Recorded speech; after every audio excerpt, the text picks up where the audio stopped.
ఓం శ్రీమాత్రే నమః. ఓం జ్ఞానానందమయం దేవం నిర్మలస్ఫటికాకృతిం ఆధారం సర్వవిద్యానాం శ్రీ హయగ్రీవముపాస్మహే. ఓం నమో భగవతే రుద్రాయ. ఓం నమో హయగ్రీవాయ నమః. వీక్షిస్తున్నటువంటి ప్రేక్షకులందరికీ కూడా ఈ శ్రావణ మాసంలో మనకి ఆగస్టు 23వ తేదీన శ్రావణ అమావాస్య, ఇది శనివారం రోజున రావటం, అలాగే మఖా నక్షత్రము అంటే పితృదేవతలకి సంబంధించినటువంటి నక్షత్రము మఖా నక్షత్రం. మరి అలాగే వారానికి అధిపతి శని. ఈ శని కూడా మరి మనకి పితృదేవతలకి సంబంధించినటువంటి తిథి అమావాస్య. మనకి కర్మ విమోచనాన్ని ఇచ్చేవాడు, కర్మల్ని అనుభవింపజేసేవాడు శని. మరి కర్మల్ని అనుభవిస్తేనే కదా మనకి మోక్షము కలిగేది. కాబట్టి అనుకోకూడదు, కానీ మోక్షానికి ఒక రకంగా ఇండైరెక్ట్గా మనకి సహకరించేవాడు శని భగవానుడు. మోక్షం రావాలంటే పరిపూర్ణమైన కర్మలన్నీ అనుభవించాల్సిందే. కాబట్టి ఆయనకి ప్రతి క్షణము మనం దాసోహమే శని భగవంతుడికి. మరి అలాంటిది శ్రావణ అమావాస్య శనివారము మఖా నక్షత్రము రావటం చాలా చాలా విశేషప్రదమైనటువంటిది. ఎవరైతే అమావాస్య రోజున జన్మించి ఉంటారో, ఎవరైతే శనివారం రోజున జన్మించి ఉంటారో, ఎవరైతే శని నక్షత్రాలైనటువంటి పుష్యమి, అనురాధ, ఉత్తరాభాద్ర ఈ నక్షత్రాలలో జన్మించి ఉంటారో, అలాగే మఖా నక్షత్రము కేతు నక్షత్రము. కేతువుకి 3 నక్షత్రాలు ఉంటాయి. వాటిల్లో అశ్విని నక్షత్రము, మఖా నక్షత్రము, అట్లాగే మూలా నక్షత్రము. వీటిల్లో ఈ నక్షత్రాల్లో జన్మించినటువంటి వారు వీళ్ళందరూ కూడా ఈ రోజున పరమేశ్వరుడికి చక్కగా నువ్వుల నూనెతో అభిషేకాన్ని చేయించుకున్నట్లయితే చాలా విశేషమైనటువంటి దోషాలు విముక్తి కలిగి పుణ్య ఫలితాలు కలుగుతాయి. అట్లాగే శని భగవంతుడికి నవగ్రహాలయంలో చక్కగా 19 ఒత్తులు కింద ఒక విస్తరాకులో ఉప్పు వేసి, ఆ యొక్క ఉప్పు పైన ఒక ప్రమిదని, నల్ల ప్రమిదని పెట్టి దాంట్లో ఒత్తులు 19 వేసి నువ్వుల నూనె పోసి దీపారాధన పశ్చిమానికి వెలుగుతూ ఉండాలి. స్వామివారి పశ్చిమానికి తిరిగి ఉంటాడు కాబట్టి దీపారాధనలో కూడా అంటే మొత్తం వస్తే 19 వస్తే ఒకటిగా చెయ్యాలి, గాలి వస్తుంది, అక్కడ సెక్యూర్ లేదు అనుకున్నప్పుడు 19 ఒత్తులను కలిపి ఒక్క ఒత్తిగా చేసి పశ్చిమానికి గనక చేసినట్లయితే 19 ప్రదక్షిణాలు ఓం శం శనయే నమః, లేదా ఓం శనైశ్చరాయ నమః, లేదా నీలాంజన సమాభాసం రవిపుత్రం యమాగ్రజం ఛాయా మార్తాండ సంభూతం తం నమామి శనైశ్చరం, ఈ యొక్క స్తోత్రాన్ని చదువుతూ చక్కగా నవగ్రహాలకి ప్రదక్షిణాలు చేయండి. అట్లాగే ఇది అయిపోయిన తర్వాత హనుమంతుల వారు కంపల్సరీ మస్ట్ అండ్ షుడ్ హనుమంతుల వారికి కూడా ప్రదక్షిణాలు చేసి ఇంత బెల్లము, అరటి పండ్లు ఆయన దగ్గర ఒక తమలపాకేసి పెట్టి ఆయనకి ఆరగింపు చేయండి. అట్లాగే నువ్వుల ఉండలు చక్కగా శనీశ్వరుడికి నివేదన చేసి బెల్లంతో చేసిన నువ్వుండలు చేసి ఒకటి స్వామివారి దగ్గర పెట్టి అందరికీ కూడా చక్కగా పంచివేయండి. అది మీరు 18 మంది 19 మందికి పంచుకుంటారా, 8 మందికి ఇస్తారా అనేది మీ యొక్క ఆర్థిక స్తోమతను బట్టి మీరు బేరీజ్ వేసుకోండి. ఈ విధంగా శని భగవంతుడికి చక్కగా ఆరగింపు చేసి అందరికీ ప్రసాదం చేయండి. అన్నిటికన్నా ముఖ్యమైనటువంటిది పరమశివుడికి కంపల్సరీ నువ్వుల నూనెతో అభిషేకం చేయించడానికి ప్రయత్నం చేయండి. దీని వలన శని దోషాలు, నక్షత్ర దోషము అంటే ఈ ఇందాక చెప్పిన నక్షత్ర దోషాలు, అమావాస్య రోజున జన్మించిన వారి యొక్క దోషాలు, ఏలినాటి శని దోషాలు, అష్టమ అర్ధాష్టమ శని దోషాలు, ఆకస్మికంగా కలిగేటటువంటి ప్రమాద దోషాలు, కాళ్ళు విరగటం, ఎముకలు విరగటం, మోకాళ్ళలో నొప్పులు, లేకపోతే జారి పడేటటువంటి అవకాశాలు ఎక్కువగా వస్తున్న వాళ్ళకి, ఎక్కువగా పడుతూ ఉంటారు ఎప్పుడు కూడా వాళ్ళందరికీ, అట్లాగే ఎన్నో రకాలైనటువంటి నరములకి సంబంధించినటువంటి సమస్యలు ఉన్నటువంటి వారికి ఇలా చేయడం వల్ల కొంత ఊరట లభిస్తుంది. ఆ రోజు యొక్క విశేషత్వం వలన శ్రావణ మాసం కూడా లక్ష్మీదేవి కటాక్షం కూడా కలుగుతుంది.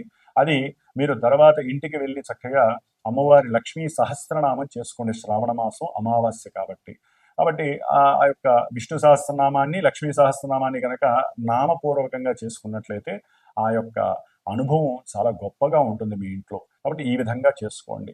అట్లాగే మన యొక్క శ్రీమాత జ్యోతిషాలయ పీఠంలో ఈ యొక్క శ్రావణ బహుళ అమావాస్య శనివారం మఖా నక్షత్రం రోజున విశేషంగా ఎవరికైతే ఏలినాటి అష్టమ అర్ధాష్టమ కంటక వేధ శని దోషాలు నడుస్తున్నాయో, అట్లాగే ఇందాక చెప్పిన విధంగా ఆ నక్షత్రాల వారు, శని నక్షత్రాల వారు, కేతు నక్షత్రాల వారు, మఖా నక్షత్రం వారు, వివాహాలు ఆటంకంగా ఉన్నవాళ్ళు, అంటే ఓ పట్టాన తెమలవు, పునర్భూ దోషము అంటారు. ఈ పునర్భూ దోషం అంటే చంద్రుడు శని కలిసి ఉండటము, ఒకరినొకరు చూడబడటము, ఒకరింట్లో ఒకరు పరివర్తన ఉండటము, అంటే శశిమంగళ యోగం అనే శనిచంద్ర యోగం అనేది ఒకటి ఉన్నప్పటికీ ఈ విధంగా ఉన్నటువంటివి, అంటే శని నక్షత్రంలో చంద్రుడు, చంద్ర నక్షత్రంలో శని ఉన్న ఏ విధంగా శని చంద్రుడికి తమ యొక్క జాతకాలలో లింక్ ఉన్నా కూడా, సంబంధం ఉన్నా, వాళ్ళందరికీ ప్రతి కార్యక్రమము ఆలస్యం అవటం, 1-4 సార్లు అది పోస్ట్ పోన్ అవ్వటము, మానసిక నిర్వేదన, మానసిక చింతిత వ్యధ,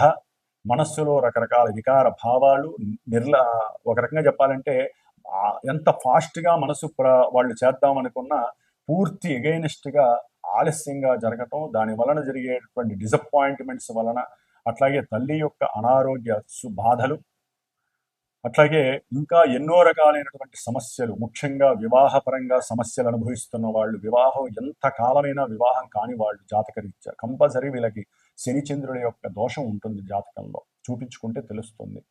అట్లాగే సంతానం బాగా ఆలస్యం అవుతుంది. శని దృష్టి పడితే కనుక సంతాన స్థానంలో శని ఉన్న సంతాన స్థానాన్ని, ఇంకా కొన్ని స్థానాలని శని చూస్తున్న జాతకంలో, ఒరిజినల్ జాతకంలో కంపల్సరీ ఆలస్యాలు అవ్వటం, ఓ పట్టాన్ని తెమలకపోవటం, ఇంకా రకరకాల వేధలు ఈ శని వలన కలుగుతూ ఉంటాయి. కాబట్టి ఇంతటి విశేషమైనటువంటి శని అమావాస్య రావటం చాలా విశేషప్రదం. ఇవన్నీ మనకి బోనస్ లాంటివి. ఇది దోషభూయుక్తమైంది కాబట్టి ఎవరైనా మీరు కనుక వచ్చి, అంటే సంతానం గురించి కానీ, వివాహం గురించి కానీ, లేదా ఏదైనా ముఖ్యంగా కొన్ని కోర్టు సమస్యలు ఓ పట్టాన తెమలో వాళ్ళు కానీ, వీళ్ళందరూ కూడా కంపల్సరీ వీలుంటే నన్ను సంప్రదించి మన పీఠంలో జరిగేటటువంటి ఈ యొక్క శనిగ్రహ పాశుపత హోమము, అట్లాగే నవగ్రహ నక్షత్ర హోమము జరుగుతుంది. చివరిలో లక్ష్మీదేవి యొక్క శ్రీసూక్త హోమం కూడా జరుగుతుంది. ఉన్నంతలో ఈ యొక్క హోమం జరుగుతుంది. కాబట్టి ఈ వారం రోజుల్లో ఎవరైనా కనుక నన్ను సంప్రదించినట్లయితే, ఈ హైదరాబాద్లో ఉన్న వాళ్ళైతే కనుక అవసరం ఉంటే తప్పనిసరిగా కేటాయించి ఒక 3 గంటలు ఆ హోమంలో కూర్చునే అవకాశం తీసుకోండి. ఒకవేళ దూరంగా ఉండి వేరే ఇతర స్టేట్స్ కానీ, వేరే రాష్ట్రాల్లో, జిల్లాల్లో ఉన్న వాళ్ళు రాలేకపోయినట్లయితే వారు నాతో సంప్రదిస్తే, మీ గోత్రనామాలు ఇస్తే వీడియో ద్వారా మీరు దాన్ని చక్కగా చూడవచ్చు. ఆ ప్రసాదం కూడా మీకు అందుతుంది. కాబట్టి ఈ యొక్క అవకాశాన్ని సాధ్యమైనంత వరకు ఎవరు దుర్వినియోగం చేసుకోకండి. ఎవరైనా అవకాశం ఉంటే ఉజ్జయిని మహంకాళేశ్వరుడు గుడికి వెళ్తే కనుక శని అమావాస్య రోజున ఈ జీవితంలో వాళ్ళు ఎన్నో జన్మల యొక్క కర్మ భ్రష్టత్వాలన్నీ పోగొట్టుకున్న వాళ్ళు అవుతారని ఎవరో కాశీలో ఒకానొకప్పుడు ఒక మహాయోగి చెప్పాడు నాకు, ఒక 15 ఏళ్ల క్రితం. కాబట్టి ఆ అవకాశం అందరికీ ఉంటుందో లేదో తెలియదు, కానీ ఉజ్జయిని మహంకాళేశ్వరుని మనసులో తలుచుకోండి ఆ రోజున. అట్లాగే ఈ యొక్క కార్యక్రమంలో పాల్గొనడానికి ప్రయత్నపూర్వకంగా సంప్రదించండి. తప్పకుండా మీకు కూడా ఆ యొక్క అనుగ్రహం, శని అనుగ్రహం రుద్రుడి ద్వారా కలుగుతుందని గట్టిగా చెప్పగలుగుతున్నాను. ఓం శం శనేశ్వరాయ నమః. వృషభ రాశి. ఈ ఆగస్టు 23వ తేదీన శ్రావణ బహుళ అమావాస్య రోజున వచ్చేటటువంటి శని అమావాస్య ఫలితాన్ని అనుభవించే వాళ్ళల్లో ఈ వృషభ రాశి వాళ్ళకి చక్కటి అవకాశం ఉంది. ఎందుకంటే మరి ఈ వృషభ రాశి వాళ్ళకి శని చాలా యోగాన్ని ఇచ్చేటటువంటి వాడు, యోగప్రదుడు కూడా. ఆయన 11 లాభభావంలో ఉండి చక్కగా మరి అటు దూర ప్రయాణాల రీత్యా ఏదైనా ఉద్యోగాలకి ప్రయత్నం చేస్తున్న వాళ్ళు కానివ్వండి, లేదా వ్యాపారాల పరంగా అవతల వ్యక్తులు, భాగస్వామ్యులు వీళ్ళని నమ్మించి కొంతమంది మోసం చేస్తారు వృషభ రాశి వాళ్ళని. అంటే వీళ్ళు ఎంత జాగ్రత్తగా ఉన్నా వాళ్ళ నుంచి కొంచెం, వాళ్ళ చెర నుంచి తప్పించుకునేటటువంటి ప్రయత్నంలో వ్యాపార రీత్యా వాళ్ళతో మళ్ళీ అనుసంధానమై చక్కటి వ్యాపార స్థితిని పెంచుకునేటటువంటి మాటలు ఒకరికొకరు మాట్లాడుకునేటటువంటి పరిస్థితి, అట్లాగే వీరికి కూడా స్వలాభం కలిగేటటువంటి పరిస్థితి, వీళ్ళు కలిసి ఏ షేర్స్లోనైనా సరే పెట్టి లాభం పొందటానికి, వీళ్ళ మధ్య పొరపచ్చాలు లేకుండా ఉండటానికి ఈ యొక్క హోమ కార్యక్రమం అనేటటువంటిది చాలా విశేషంగా పనిచేస్తుంది. అట్లాగే ముఖ్యంగా అంటే వీళ్ళు ఏమీ చెయ్యక్కర్లేదు అనే భావన కన్నా వచ్చినటువంటి ఈ అవకాశాన్ని యూజ్ చేసుకోవడం ద్వారా ఇంకా రెట్టింపు అనుకూలతలు కలగడానికి ఎక్కువ అవకాశాలు ఉన్నాయని మనం భావించాలి. కాబట్టి ఒక రకంగా చెప్పాలంటే ఈ వృషభ రాశి వాళ్ళకి శనికి సంబంధించి కొంతమందికి వివాహపరంగా వీళ్ళు వృషభ రాశి వాళ్ళు వివాహపరంగా అంటే ఒకరికొకరు ఇష్టపడతారు. వాళ్ళు వివాహానికి సంసిద్ధమై రెడీగా ఉంటారు. కానీ ఎక్కడో చిన్న అమరిక లోపం వలన బ్రేక్ పడుతుంది, వక్రించాడు కాబట్టి. ఎక్కడో అక్కడ ఇష్టం లేకపోవడం, అంటే వాళ్ళ తండ్రి గారికి ఇష్టం లేకపోవచ్చు, అవతల వాళ్ళ యొక్క ఆవిడికి ఇష్టం, అంటే వధూవరుల్లో ఎవరో ఒకరికి ఇష్టం అనేటటువంటిది తగ్గి ఆలోచనలు, రకరకాల వింత ఆలోచనలు వారి యందు పురుకొల్పుతూ ఉంటాయి. దానివల్ల కూడా వివాహానికి బ్రేక్ పడి ఆలస్యం అయ్యే అవకాశం వృషభ రాశి వాళ్ళకి ఉంటుంది. కాబట్టి ఏదేమైనా వృషభ రాశి వాళ్ళకి నవంబర్ 2nd, 3rd వీక్ వరకు కూడా లాభంలో శని ఉన్నప్పటికీ వక్రించి ఉండటం వలన అనుకున్నటువంటి కార్యాలయందు కొంతవరకు నిదానత్వం కలిగి ఫోర్స్ అనేటటువంటి తగ్గుతుంది. ఆ ఆలోచనల వలన మీకు కొంచెం అనుకూలతలు తగ్గి కొంత విరక్తి కూడా కలగడానికి అవకాశం ఉంటుంది. కాబట్టి శని యొక్క అనుగ్రహాన్ని పొందటానికి వృషభ రాశి వాళ్ళు చక్కగా ఈ యొక్క హోమ కార్యక్రమంలో మీరు ఎక్కడున్నా సరే గోత్రనామాలు ఇచ్చి పాల్గొనే అవకాశాన్ని చేసుకోండి. అట్లాగే మీకు దగ్గరలో శివాలయం ఉంటే, ఒకటి దోషం ఉన్నవాళ్ళైనా దోషం లేని వాళ్ళైనా సరే ఈ యొక్క శ్రావణ బహుళ అమావాస్య రోజున శనిని పూజ రూపకంగానో, దీపం రూపకంగానో, లేకపోతే హోమ రూపకంగానో, దాన రూపకంగానో చేసుకోవచ్చు. అందరూ దానాలు ఇవ్వకూడదు. కొంతమంది శని ప్రభావం బాగా ఉన్న వాళ్ళు మాత్రమే శనికి సంబంధించిన దానాలు ఇవ్వడం చాలా విశేషప్రదం. కాబట్టి ఈ విధంగా వృషభ రాశి వాళ్ళు అనుకూలత చక్కగా ఉంది. శని యొక్క అనుకూలత వాళ్ళు గట్టిగా ప్రయత్నం చేస్తే అనుకున్న ప్రతి భావన వాళ్ళకి సంసిద్ధమై లాభాన్ని చేకూరుస్తుంది. ఓం శం శనైశ్చరాయ నమః.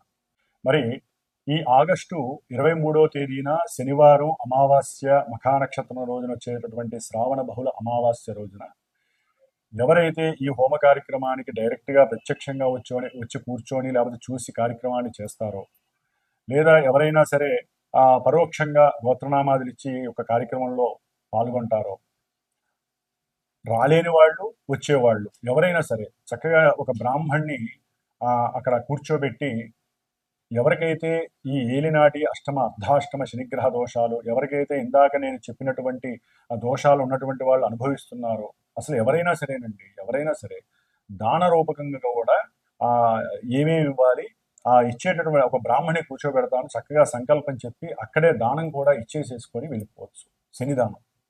ఎందుకంటే ఈ శనిదానం ఎవరు పడితే వాళ్ళు తీసుకోరు. అట్లాని గుళ్ళల్లో పూజారులు కొంతమంది వాళ్ళు తీసుకునే వాళ్ళు ఉంటారు. వాళ్ళకి ఇస్తే ఆ పవర్స్ తగ్గుతాయి. వాళ్ళకి అర్చకత్వం చేసే వాళ్ళకి ఇవ్వకూడదు. అట్లాగే దానికంటూ ఒక నల్లటి బ్రాహ్మడు, లేకపోతే దానికి కేటాయించుకొని ఓపిక్గా ఉండి 60 ఏళ్ళు పైపడినటువంటి ఒక వృద్ధ బ్రాహ్మడు కూర్చొని ఈ యొక్క దానాలు తీసుకునేటటువంటి వ్యక్తికి మీరు ఇచ్చినట్లయితే కనుక శని యొక్క దోషము తొందరగా పోవడానికి అవకాశం ఉంటుంది. కాబట్టి ఈ యొక్క అవకాశాన్ని కూడా నేను సంకల్పించుకున్నాను. కాబట్టి ఆగస్టు 22వ తేదీ శుక్రవారం, శ్రావణ శుక్రవారం మధ్యాహ్నం లోపల ఎవరైతే నాకు గోత్రనామాదులు ఇస్తారో, దానం ఇచ్చేవాళ్ళు కూడా నాకు తెలియజేస్తే ఆ దానానికి సంబంధించిన సామాన్లు మీరు తెచ్చుకున్నా చాలా శుభప్రదం.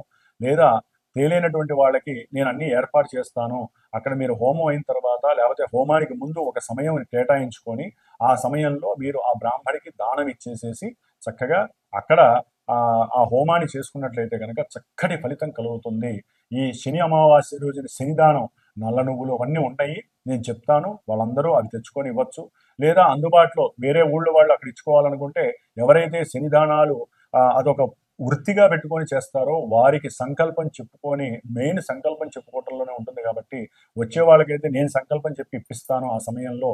లేదా ఎవరైనా సరే రాలేనటువంటి వాళ్ళు, విదేశాల వాళ్ళు కావచ్చు, వేరే వాళ్ళు నమ్మకం నా మీద నమ్మకం ఉన్నటువంటి వాళ్ళు అక్కడి నుంచి అయినా సరే సంకల్పం చెప్పుకొని ఇక్కడ ఇవ్వచ్చు. ఎందుకంటే శనిదానం తీసుకునే వాళ్ళు ఏ ఊర్లో వాళ్ళు ఆ ఊర్లో ఉంటారు కాబట్టి సాధ్యమంత వరకు ఇవ్వవచ్చు. హోమం చేసుకునే వాళ్ళు ఎవరైతే అక్కడికి వస్తారో వాళ్ళు డైరెక్ట్గా ఇవ్వటానికి నేను ఒక మనిషిని కూడా ఏర్పాటు చేస్తాను, శనిదానం తీసుకునే వాళ్ళు. కాబట్టి ఇది గుర్తుపెట్టుకోండి. ఆ రోజున ఏకభుక్తం ఒక మధ్యాహ్నం పూట హోమం అయిన తర్వాత అయినా చేయండి. రాత్రికి కిందనే శయనించండి.